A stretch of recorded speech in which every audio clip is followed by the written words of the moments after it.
Okay, so we are live. Good evening, everybody. Hi, welcome to another edition of Protalks by Superpro.ai.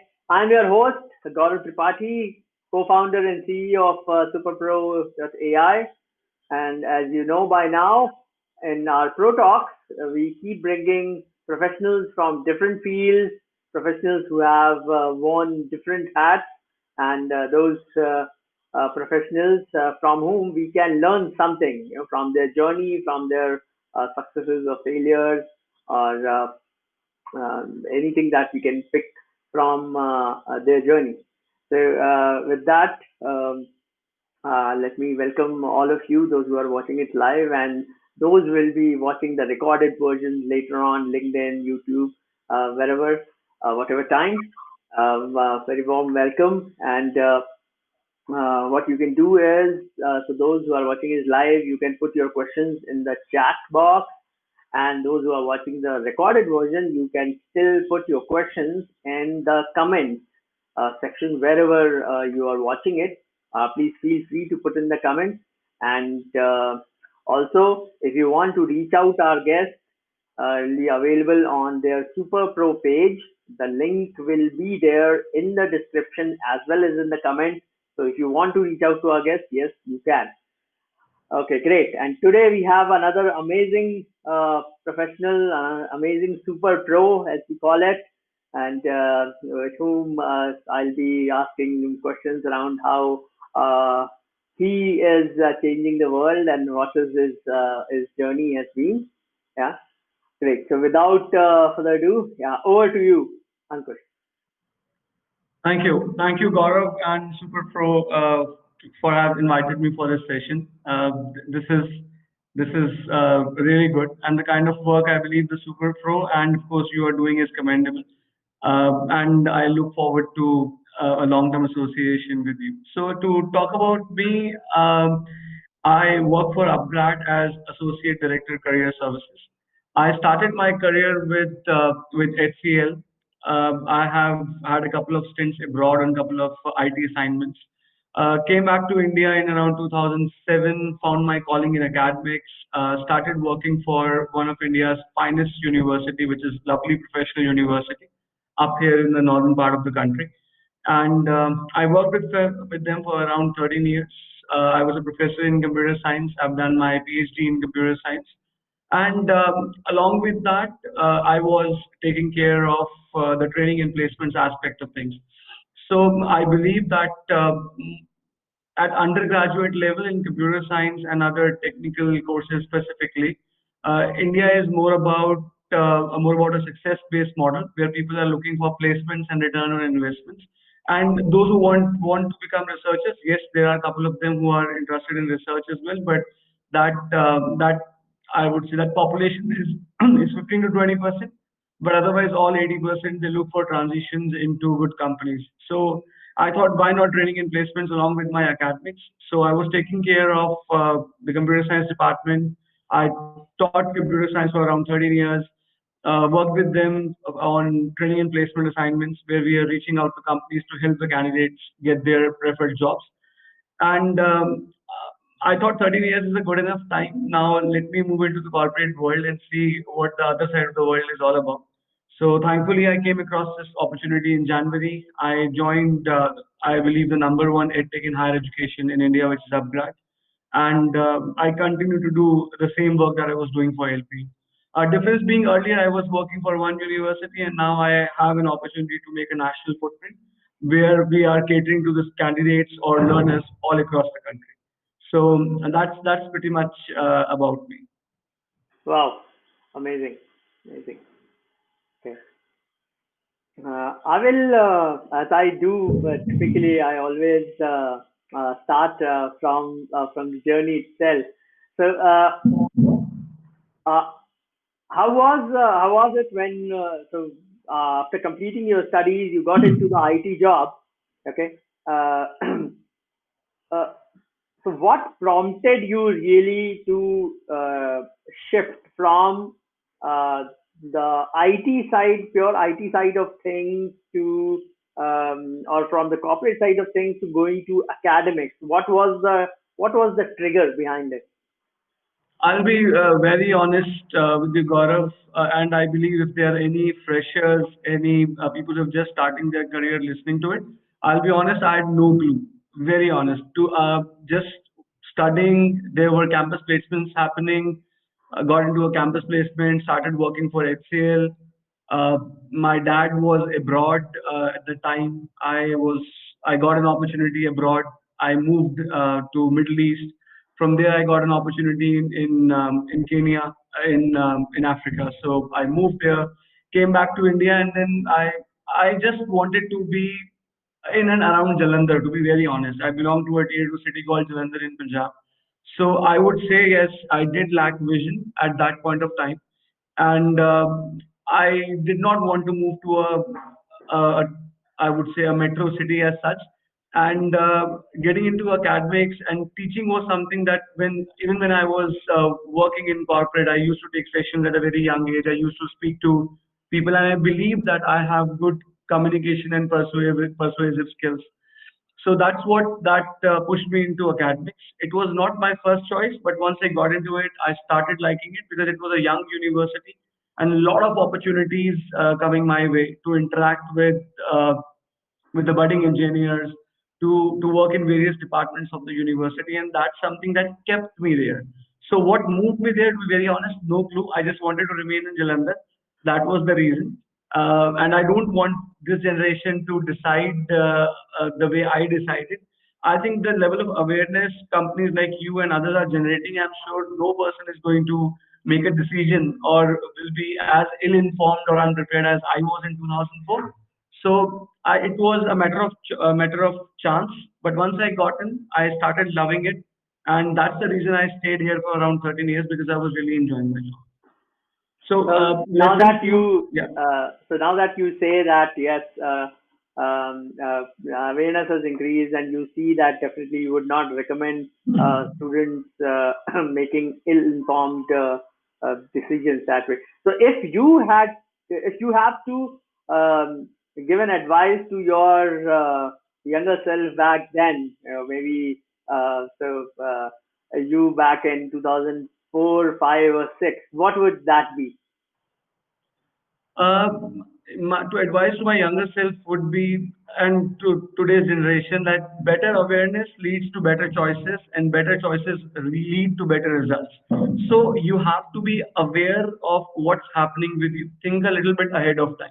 And the most important thing that maybe my younger self or today's generation need to know is that we are shying away to have a mentor in our life. People end up doing two mistakes, I believe. Either they would reach the same person for all their problems, even it's a relationship problem or a career problem or any other problem, they would reach to the same person who they're comfortable with, or they will end up telling one problem to 50 people, and none of them serve a purpose.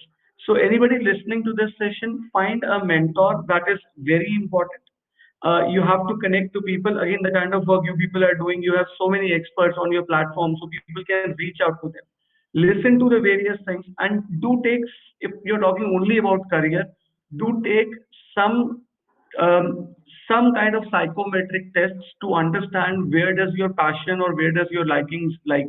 There is a lot of peer pressure on candidates. It was there 10 years ago, 15 years ago. Parental pressure is still there. Somebody who jumps on the chair just at the sight of a cockroach is being asked to become a doctor, which is quite insane. Somebody who is truly introvert is ends up working in a call center because of the dearth of jobs. So my advice would be, have a systematic approach. Listen to the experts. That's very important. Talk to people who are, your mother can tell you which is the best thing to eat, but she or your father cannot tell you what is the right job to do. So listen to experts, talk to them. That is the first thing. Second, try and be as disciplined as possible. Discipline and commitment is something which will put you on the right path. Every day now I get up in the morning, I just want, I say that I have to be disciplined. We all plan really well. Now there's a lot of awareness, and we can see where we want to go. We have a lot of plans, but only thing is, are we able to implement it? So be committed and disciplined, and listen to the I would say experts' advice when it comes to deciding a career and working on Wow. Wow. Oh, that's really good. I think I like the way you put it. That yes, so most of I can relate it. That yes, and I see a lot many people, just like thinking, no, I need to ask X, Y, Z. Just one person about anything, whether know, even if you know, probably that person does not have that background, but you it. still end up Absolutely. going to them. So yes, Because that's people, really this generation is not ready to get into uncomfortable situations. You start a Facebook page or something, you have a Facebook ID, and you screw things up. You can simply log out, you can close an ID and open a new one. The same thing doesn't happen in real life. So you cannot erase certain parts of your life in real life. We're not living in a virtual world altogether.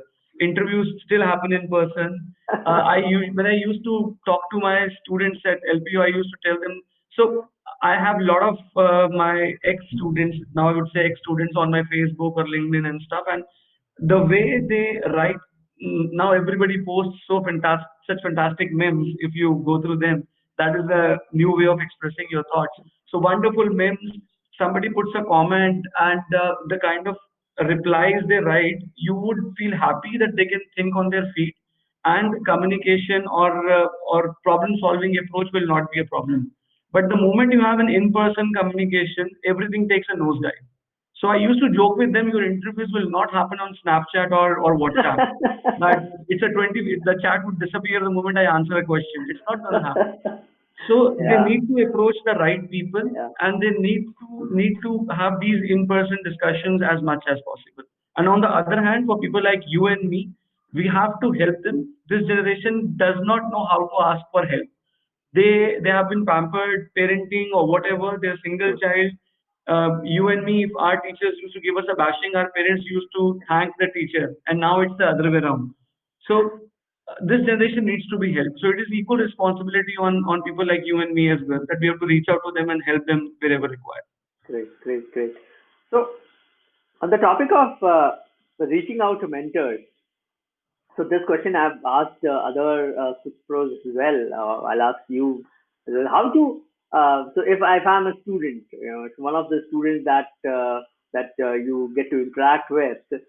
What would you tell me that okay, how do I find such a mentor? How do I really one? How do I find such a guy? And second, how do I really make sure that okay, this is the right guy for the topic or whatever help that I'm going to ask about?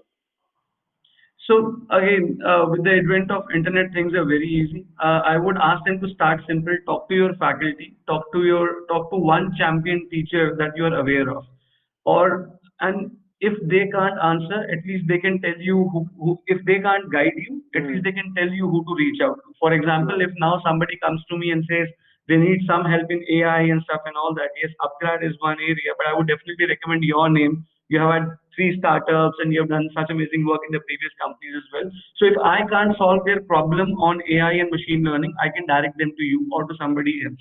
That is one thing.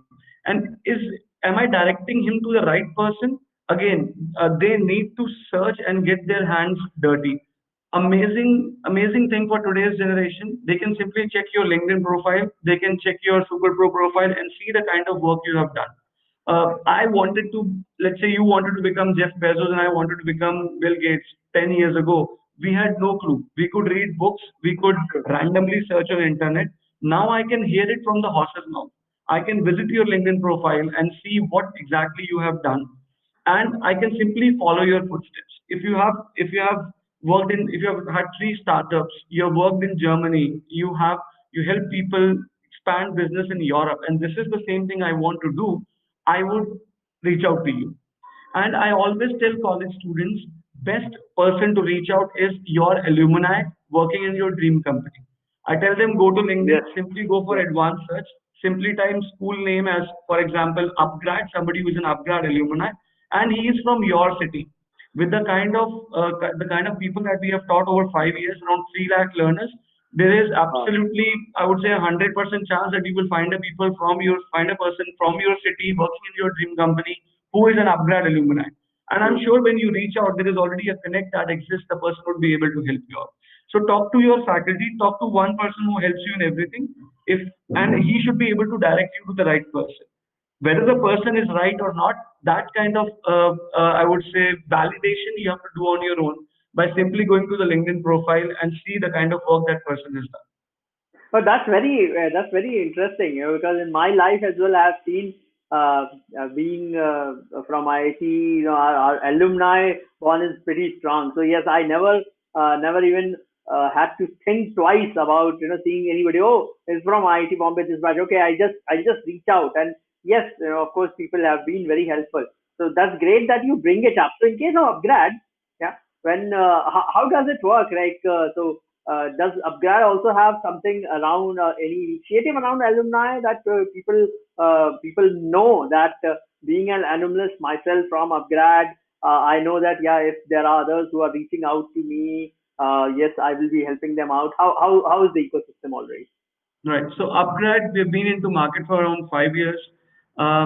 We teach people on cutting edge technology courses, management courses. And when I say technology, primarily on I would say the full stack side of things, the tech side of things, and the data science side of things. We are initially we used to work or we used to cater only working professionals. So these were high ticket programs in collaboration with IITs and triple IITs and some good foreign universities of the world, like Liverpool University. And we educate these people. And last 1.5 years, we have ventured into the college segment as well. So given that we have been into market for around 5 years, now there are people who are already working, they took our courses and they got good transitions. They transitioned into good companies either in India and abroad. And now that the pool is a good pool is available, we have started certain initiatives for the alumni as well. So again, we recognize their effort, we recognize where they have been working, and as those who have been really benefited, just like you would do things for IIT, they are ready to do good things for upgrad as well. So a specific initiative, a specific team we have put up for these alumni relations, Wow. where we keep track of where our people have transitioned, where they are working right now, and what kind of engagement we can have with those people. And because we were dealing with working professionals, there are people who have a work ex of 5 to 15 years, which I believe is, and most of them are already at leadership positions. Right. So the new batches that come in, it helps us get them transition into those companies with the help of alumni as well. Great, great, great.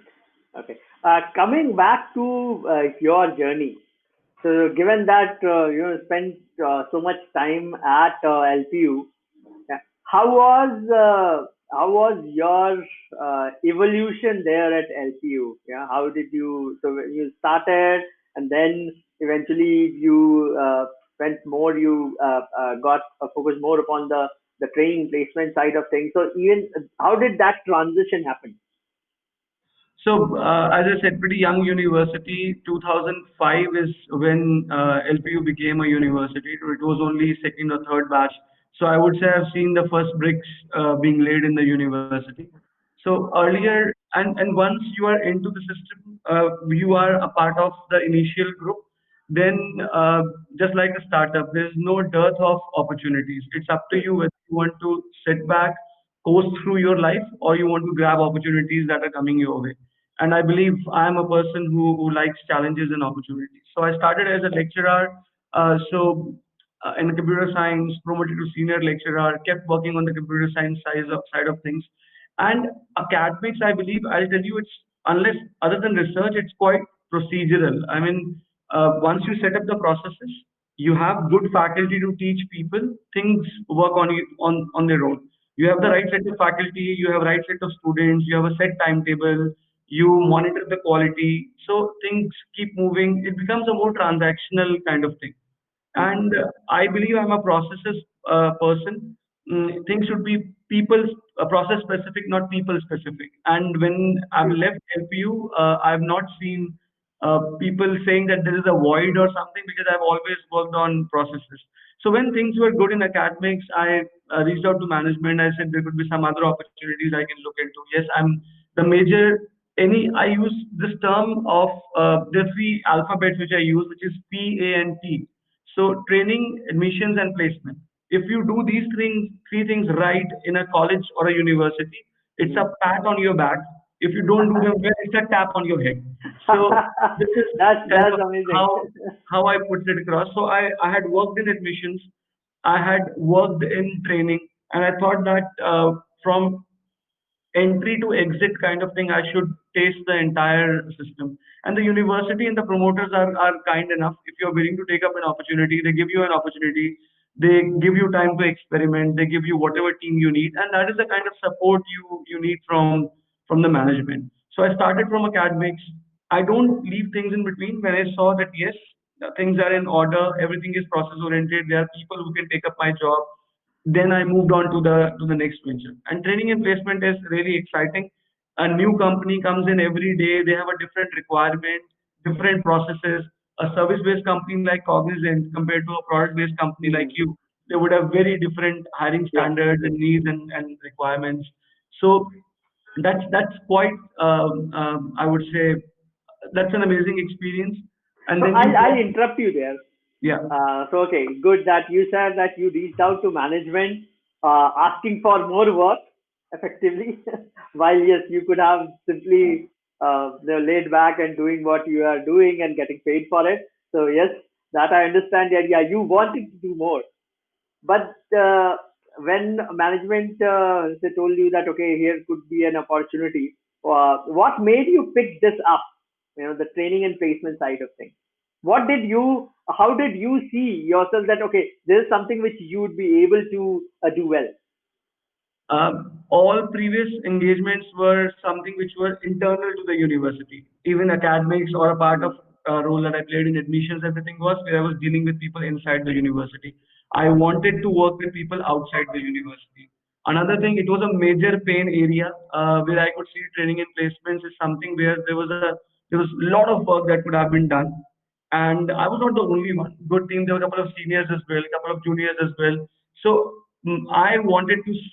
I could see, as I said, training, admissions, and placement. These are three things. They have to work well for a university to prosper. Hmm. I had worked in training. I had worked in admissions. I wanted to work in placements. Uh, as I said, one, I wanted to interact with more and more people uh, outside of the university, understand their requirement, and then make those changes in the academics. Because you would see in a university that these academicians and placement people, they work in isolation. And, Yeah. and because I had the entire experience of academics, I thought I can do better. So, and I know that management, there was a good safety net, to be very honest. If things would not have worked out well, management would have been quite okay, but I would have gone back to my original role as well. So that is the kind of support you need from the management. And the zeal I had was because I want to experiment. Process was set. I was getting bored, same routine things again and again, basic administration.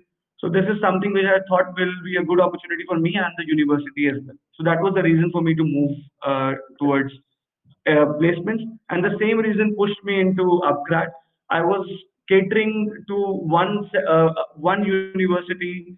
I was talking to I'll interrupt you corporates. there. We'll come to that later. But first on Sure. this, so you took up this opportunity, but then uh, how did you go about building this up from scratch, almost scratch, I'll say, at LPU? So in terms of planning the whole training placements and in terms of reaching out to so many companies and getting them on board, setting up the processes, how did you go about it, and what kind of approach did you have in setting those processes?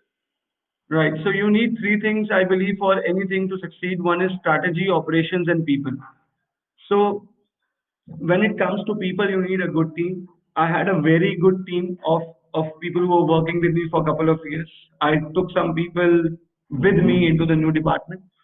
Operations, as I said, so I spoke to a lot of people, a lot of universities who have who had already were pioneer in placements.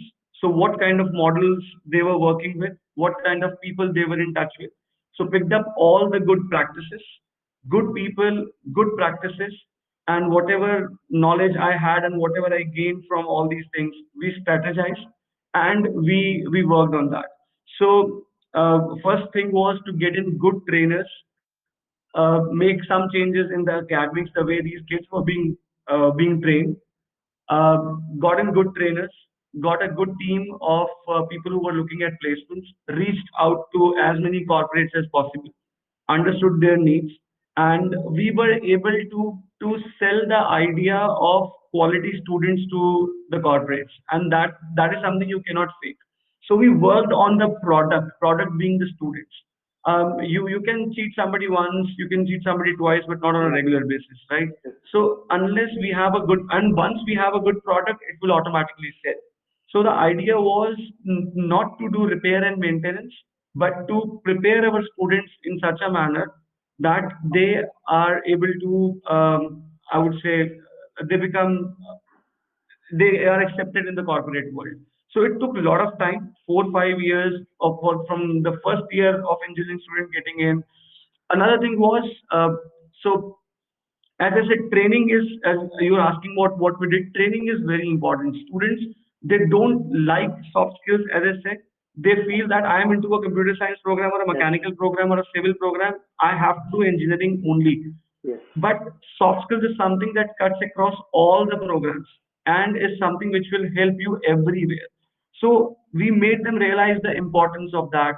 They failed in a lot of interviews. We brought in a lot of third party assessments. That is something which helped. If you keep on teaching them with your internal faculty, that would not give you results because they feel that you have your own vested interest. You want to give a full page advertisement in newspapers that you have 100% placements. That's why you want us to be placed or something like that. No. When people from company came in, they interacted with the candidates. We worked with a lot of third-party testing partners like AMCAT, CoCubes. I'm just putting some good names here. They are third-party testing partners. We brought in the best trainers in the country, people who are working in product-based companies like Amazon, Flipkart, couple of people who are Wow. working in the Silicon Valley, they did conducted sessions. So the students could see that yes, something other than academics is happening, and this is definitely going to take us to the next stage. And once you prepare them, you have to give them opportunities as well. So only training them was not enough. We had to bring in a good set of companies as well. That's where we had wonderful team who could reach out to people in all parts of the country and Wow. bring in the top companies for us. So, uh, strategy, operations, and people, a good team, a good strategy, and then you stick to a plan for a while. But if required, you should be able to make the changes as soon as possible. So that's what I followed, and somehow it worked. Great. So now coming to the transition from LCU to upgrad. So after such a long period, having done everything, so you said that yes, since you felt that yes, everything is set, people also don't feel there is any void. But again, after so much time, what was the trigger, or what did you see in specifically upgrad? It was like, why upgrad? Why not the other any other company? So I believe 12 to 13 years is definitely a long time. Now when I'm working in corporate, I see people saying 3 to 4 years is a long time. But in academics, I believe 10 to 12 years is a good enough time to be associated.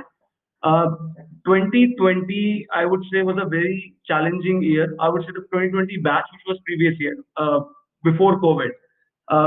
LPU is, I would say, a base-heavy university where we have a lot of students. So uh, I thought we were set to become a case study. To be very honest, that if we would place all, then Wow. it's like uh, numbers don't matter. If you have a good system, you can have maybe 10,000, 20,000, 30,000 students in a university. Or if we would have not done it, then maybe it would have been a message to the entire country that limit your batches and don't over exceed your emissions. So that year worked out really well. we were able to place 80-90% people, 80-90% of students, which was a very good number. So it was like it gave me a lot of satisfaction, and I somehow got a feeling that my work here is done. If we can place 2,000, 3,000 students in one go, then I think any number is not going to matter. And the biggest motivation was this: I was working in one university in a remote corner of the country. Within those 600 acres, everybody knew me, but beyond that, I believe I lacked recognition, or I thought now I can go beyond this university and have a national footprint, if not a global footprint to say. Why upgrad? Because the kind of, see, edtech is the future. That's what I see. Brick and mortar universities, 10 years, somebody who is not going to get into a blended form of learning, those universities will become obsolete. I'm sure many people would agree to that. 10 years, maybe all brick and mortar universities would be gone. COVID has maybe, I would say, Accelerated it. Yeah. accelerated this thing by a couple of years. Yeah. So universities who follow the blended model will work. So I had this idea that edtech is something where I should be. And upgrad focuses a lot on quality, something which really attracted me. There are many edtech companies, as you said. First thing, completion rates at EdTech, at upgrad are as high as around 85 to 86%, which doesn't happen. For free courses, the rate is 4%. For paid courses, the rate is somewhere around 43, 44%, I don't know. Upgrad, the completion rate is at 85%. So there is a Wow. lot of focus on quality. And second thing, we simply don't educate people and say, hey, you have spent 18 months with us. Here is your degree, a pat on your back, and now you go and find a job for yourself. We go the full circle. We reach out to companies just like any other college. We reach out to companies. We share the candidature of our candidates with the companies. We help them get placed. India is all a success-based model. Very few people would take a paid course for upskilling themselves. Everybody will take a course to transition into a new role. I mean, that's the kind of society we are till now. We have been a deprived society because of being under slavery or whatever you Right. can say. We have still not come out of it. So people, they want to get into a success-based model. So first thing was quality content. First thing was I wanted to move to a edtech. Second was quality content. Third was their focus on transition and not leaving their candidates in lurch. And as I said, I think it gives me an opportunity to have a national footprint. So these were the reasons I moved to upgrad, and I believe I made a right decision. Pretty happy with what the kind of opportunities I'm getting here. Wow. Wow. Okay. Um, so the later reasons which you mentioned, right? That I'm sure, but you would have found those after joining upgrad, right? The completion rate and what you spoke about.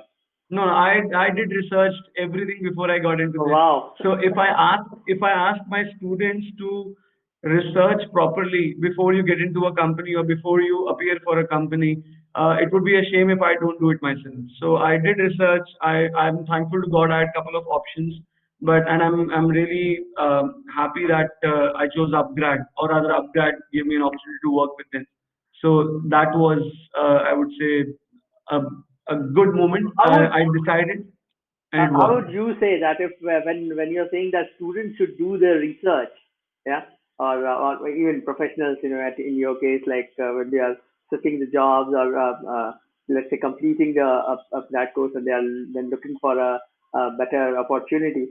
What is that research that they should do? What is, maybe you can share your own some tips on what kind of a research you did, you have been doing. Yeah.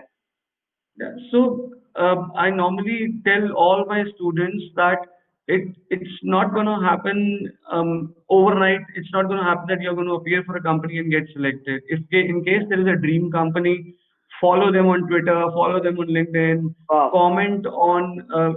I'm a big advocate of what you do on social media, and you have to use it right. So comment on what the co-founder is writing. Check what kind of people are working there. what are the people saying about that company. And once you're appearing for an interview, there is plethora of information available on Glassdoor, on I would say India Bix or whatever, the kind of questions that the company is going to ask you. Read the profile of people who are coming to ask you questions. So when I was interviewed, I believe I would have read about everyone who was going to interview me. Even today, I read your profile before we. It's a force of habit. I read your profile before we started this session. Right. So this is what I tell students, that you have to cultivate a habit. One fine day you think and you will do something overnight and it's going to help you. That it doesn't work that way. So read about the company, read about the people who are going to interview. If you have the luxury of that information, go through the process, and that is something that helps you. And most of the generation, this generation, they definitely lack these things. They just go, sorry to say, most of them, they just go and appear for an interview and they hope that by chance they will get selected, which is not the right thing to do. So you have to prepare well. Wow, great, great. So now, when you look at upGrad and the kind of impact it is EdTech is having, and what are some of the I'll say or maybe stark differences or the top differences, whatever you call it, between the traditional model versus the upgrad model and when it comes to education. As I said, first thing, content is the king at upGrad. So content being made from the with the help of top universities, well researched, well rehearsed. So why would what is the difference between Doordarshan, I would say, or a Netflix? So that is the kind of difference we are trying to create. That every lecture ends with a wow factor, and you are forced to watch the next episode or the next lecture. That is how focused we are on content, making it as engaging and entertaining as possible. And I have personally gone through a lot of courses on upGrad's website. So we have around 21 courses which we are offering on our website for free. So I went through content as well. And when you see relatable faces, people from top startups, people from top companies in the country who you look up to, talking to you, sharing their views with you, or teaching you, that basically develops a good connect. So the content is something which is a key differentiator. Second, the one-to-one attention that we pay. See, online learning is a very lonely experience, right? Uh, you take admission into a college, there's a peer pressure. Everybody in your village or in your locality or your relatives, they know that you have got into LPU or IIT or KIT or whatever. So if you don't like studying there, what do you do? If you quit, there is a lot of social pressure on yourself that I cannot quit. It's True. a taboo. At least in our country, it's a taboo if you quit engineering or MBA or whatever. Online learning is something where you join, you don't like it or you don't perform, you can quit without anyone knowing. So that is why the dropout ratios are quite high. In our case, we are aware of this fact and we try and see that it is not a lonely experience. So we complement these online sessions with a lot of boot camps, a lot of in-person sessions.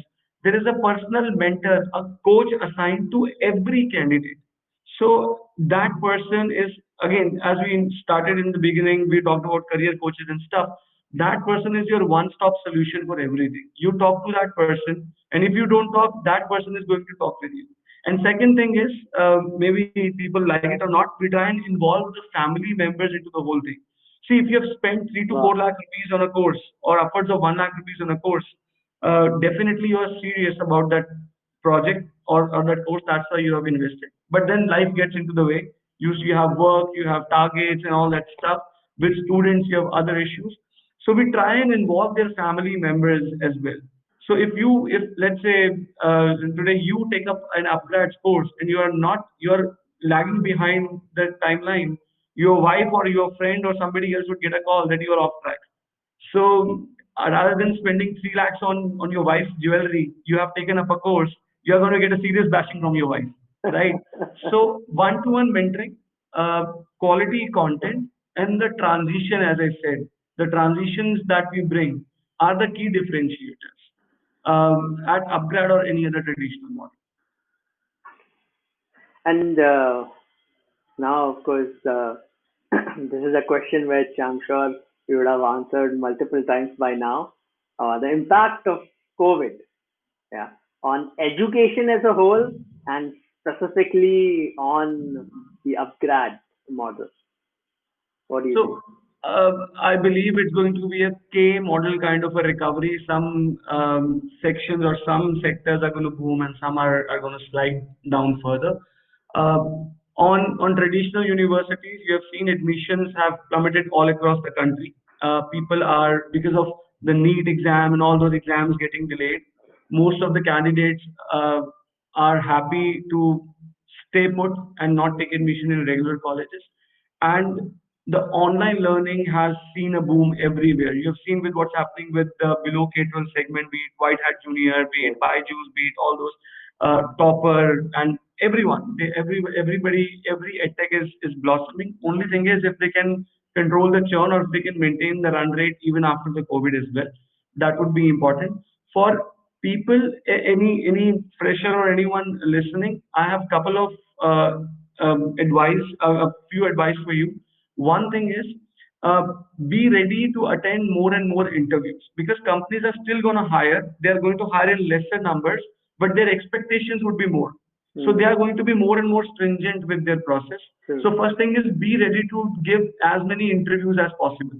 People who have never seen failure, you are the topper of the class. You are the one who finishes the race maybe 20 minutes before anyone, and you stand at the finish line waiting for everyone.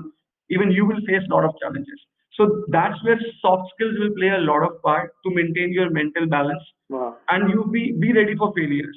So if a company was selecting somebody who was an 8 out of a 10, sorry, 6 out of a 10, they would look for somebody who has 8 out of 10. So first thing is be ready to attend more and more interviews. Second is 95% of interviews are going to happen online. They're going to happen in sessions like these. And this is, we always overestimate ourselves on cameras because Yeah. most of the younger generation is used to taking those selfies, Yes. and they're not bothered about how they are communicating on a video.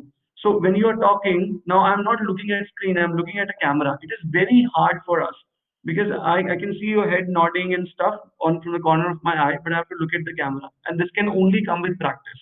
So any younger generation listening, talk to your friends, ask your teachers to conduct online interviews and see how you perform on over a call. So virtual interviews, that's a new soft skill that you have to add. Third thing is, I usually Gaurav ask this question to kids that if I give you 10 crore funding of 10 crore rupees right now, and I ask you to go and open up the PCOs where people like you and me we used to go 20 years ago on STD booths to make calls. Will you invest in that? Is it a good decision? And everybody says in unison, no, it's not a good decision when everybody has a mobile phone. There is no point of having those PCOs. It's a suicide investment.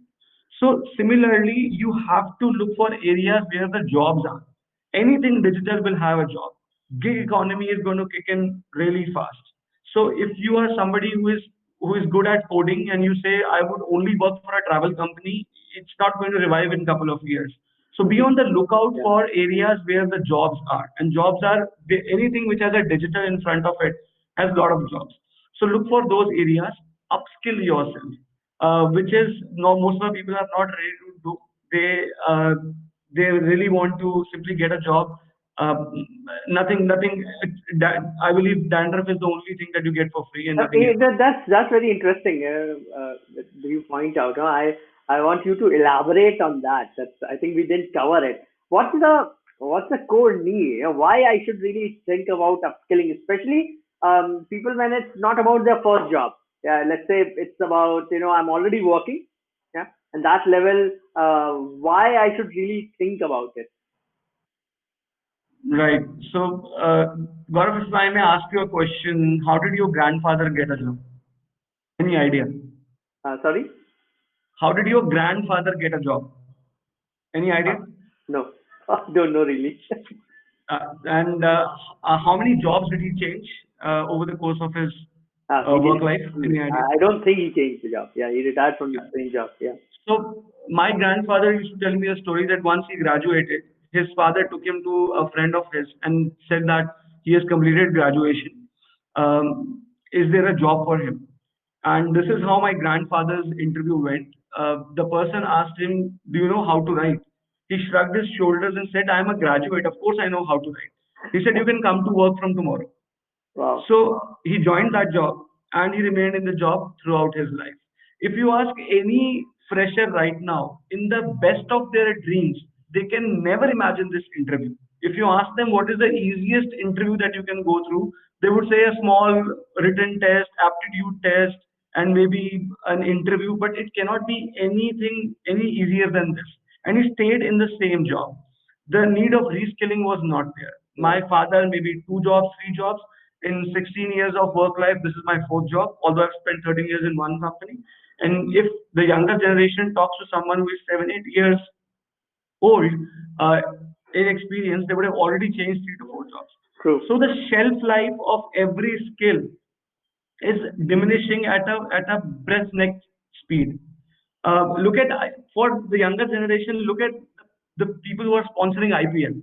The people who are the major sponsors of IPL. Yeah. None of these companies existed 5 years ago. So this is why you need to reinvent and reskill yourself because earlier because maybe you didn't have internet, you learned one skill and that can be could have been used throughout your life. Now, if you don't reskill yourself, there is younger generation coming in, machines are coming, right? So they are going to take away jobs. I'll tell you, I'm reading this wonderful book by Yuval Nahari. He's Israeli Yeah. writer. So Sapiens and Homo Deus and this, Yes. and he just tells you it's all about the Darwin's theory of evolution. We have survived because we overlived Homo erectus and all those species. Now, if we don't evolve, then somebody is definitely going to take away our jobs. A True. wonderful example he quoted that why we need to reskill. People say that when you would see this post on Facebook many a times, a photo of a drone and a pilot and a cameraman that they did not evolve, so their job is taken by drone. So you should upskill and all that. US Army to manage one unmanned drone, they need 30 people to run the show. 30 people only to make that drone fly. And they need 50 more people to process the data it creates. But the what everybody needs to know is that it is a highly skilled job. Yes. So a Walmart dropout or a ICICI Bank sales executive dropout will not get that job. Earlier, if somebody was a cashier at Walmart or somebody was an insurance agent, they didn't like the job, they can simply take a 10 days training in a supermarket and start selling something else. The skill set required was quite basic. Now the skill set required is really high, and that is what everybody did. It's a tough situation for each one of us. The jobs are available, but they demand highly skilled jobs. Your parents and my parents and my mom used to work for a bank when the computers were introduced, and she was paid a special incentive amount to work on computers. Can you imagine? Somebody was paid money to use computers, and they found it tough. A migration from a pen and paper to a computer was tough. So if she would have refused to do it, somebody else would have done it, but she would have not lost her job. But now, because of the population explosion, the education explosion, everybody getting basic education, things are getting tough. So it's always survival of the fittest. So everybody needs to upskill because every 10 years the job scenario is going to change. As I took example of IPL, those True. five companies need specific skill set. We don't really know what job sets would be there in 5 years from now. So be ready to upskill, be ready to change. Ronnie Screwwall, our founder, he puts it very well. That education is no longer a once in a lifetime event. It's an ongoing activity. Earlier it was once in a lifetime thing. Now it's a throughout the life process. You have to educate yourself every single day.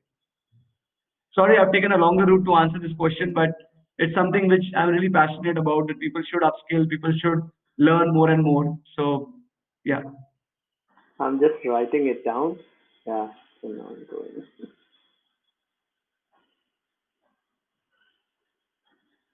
Wow. Mm, okay. Great. So we have one question from Chinmay. How different online education will be in India compared to the West? So education in India, online education would be different. As I said, it is going to be a success-based model. In US, I believe people upskill may just to upskill themselves, and they don't particularly look for a job change or something like that. In India, everything is job market driven, and people focus more on that success-based model kind of thing. You look at an academy; they are preparing you for government exams and those Yeah. all kind of things. You look at Byju's; they are basically taking you through education of school education, so you graduate with good marks. You look at Akash Institute and all that; they're looking to help you crack IIT, JEE. So everything is a success-based Success. model kind of a thing. So in India, it will, I believe, for next 7, 8 years, 10 years, it's always going to remain this way. But one thing I want to add for everyone, some principles which I have followed, Gaurav, to younger generation is that it's not about online education, what you learn. You have to have a strong foundation and a strong base. And when I say strong base, it's good lifestyle principles. Life is not about revolution. And one fine day, all stars are aligned, or you take a dip in a holy pond and you become transformed and the best AI expert in the world. It's not going to happen. You go to online studies, you read books, whatever. It has to be a continuous process. Look at Apple, look at Amazon, look at any company. It's startups. I mean, you are the best example in the setup that we have right now. That it takes a lot of time to evolve. Yes. So consistency is one thing. Second, today's generation, I believe everybody would say if it were I would say, an in-person session, I usually ask question, how many of you have problems getting up early in the morning? Almost 80% people raise their hands. So I tell them that's an effect. The cause is you don't sleep in time. So being disciplined, people don't get enough sleep, and that's why they're not focused enough. So I True. would recommend everyone 7, 6. There's a beautiful TED talk of 5 minutes, "Sleep Your Way to Success," where the lady talks Yeah. about that how if you sleep well, you by doing less you do more, that kind of thing. So sleep. Second thing is they don't invest in their in physical activities, which they should. It definitely helps you throughout the day. And second thing is, as I said, remaining consistent. That is very important. Another TED talk by Simon Sinek, I'm sure you would have gone through. He talks about the problem with millennials, and they should definitely go through that. So it and they don't read enough. Reading books slows you down. Watching videos is something different. If Yeah. you read book, you're doing it at your own pace. It's a kinesthetic activity. So you have to put an effort to read a book, and there are no distractions. So these are some things that these kids should do, and that is definitely going to help them have a good overall personality. Wow. No, this is super. I'm sure this this is going to help a lot of people. You know, the kind of the tips and the skills that you have shared. It's going to help a lot more people, and I very much I can relate to it. Given that I've been interviewing people, so many people for past years. Yes, I can relate to a lot of it already. And given the times in which we are now, and everything has been disrupted by this, and there are a lot of things that are going to change. And definitely, as businesses are looking at everything from a, I'll say, an improved value lens, that everything they have to justify now. Every penny, every rupee that goes into it, yes, they have to justify. So definitely, I think on the student side, or whether it's professionals, everybody has to really keep all of this in mind, and really they cannot. Now is not the time wherein people can really be complacent about that. Okay, I have whatever I had done, yeah, before today, that's going to help me. So yeah, What got you there won't get you there. yeah, What true, got you here won't get you there. true, true. Great. Great.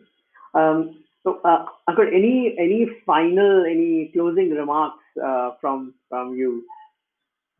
No, I'll again say, remain consistent, remain patient, remain disciplined. That is very important in whatever you do. Better awareness will lead to better choices and that to better results. So they should interact with more and more experts like you to get an idea where things are headed and how to do it. With this COVID, I see a lot of opportunities for tier three and tier two people with this Oh, remote working system coming in. And I believe now everybody has accepted that. Earlier, I used to see many tier three, tier two cities students missing out on opportunities because they could not migrate to tier one because of family or whatever. I see where how things will change. I don't know if I'm right, but in the next year you will very well see if you are hiring somebody as a developer, let's say, if he is based out of Mumbai, you will maybe pay him 10 lakhs. If he is in Chandigarh, you will pay him 8 lakhs, and if he is in Jalandhar, you will pay him 6 lakhs. And the companies would be happy. The tier three people would be happy. So this COVID has given to people of tier two, tier three cities a lot of opportunity to work from their city and compete with the tier one guys. And that is something that they should encash on this opportunity. And as I said, how to remain disciplined, how to remain consistent. The certain tools I gave was read books, yeah. sleep well, and talk to mentors. That is all I have to say again and again. Okay. So the final question from my side, since you are on Superpro, what is it that people can reach out to you for on Superpro page? I believe anybody who needs any kind of career counseling, if I can't counsel, I'll connect you with the right person. Second, anyone who is facing issues with, as I said, how to remain disciplined or what books to read, anything related to soft skills per se, I would say. You want to have a good digital profile. I believe I post Wow, every day on LinkedIn. That would be my number one attribute, I would say. That if you want to have a good digital profile, how to see that how it can make a difference, I'm there to support you. And you need to reach out to companies, you want help in placements, I would be gladly there to assist you. great. So guys, you heard it. Whatever you heard from Ankur till date and in this session, there you can get a lot more from him by reaching out to him on his Superpro page. And yes, he has already said he will help you. So go ahead and try reaching out to him via Superpro page. The URL will be there in the comments, will be there in the description as well. It will be shared. So great. With that, we close today's session. So all of you who watch this, please feel free to write it in the comments, whatever, if you have certain feedback or if you have questions that you want us to take to Ankur, we'll definitely route that and we'll get back to you with answers. And with that, thanks a lot, Ankur, for joining us on this. It was amazing, really. A lot of things I personally learned, and I'm sure there are this is going to benefit a lot more people over a period of time. So thanks a lot. Oh, we lost Ankur, I think. Uh, oh, wow. Um, okay. Maybe it's a network issue. Um, Okay. Anyways, I think we can close it. Um, so guys, thanks a lot for tuning in, and we'll be back with another Pro Talk tomorrow. Yeah. Thank you. Thanks a lot. Good night. Take care. Bye.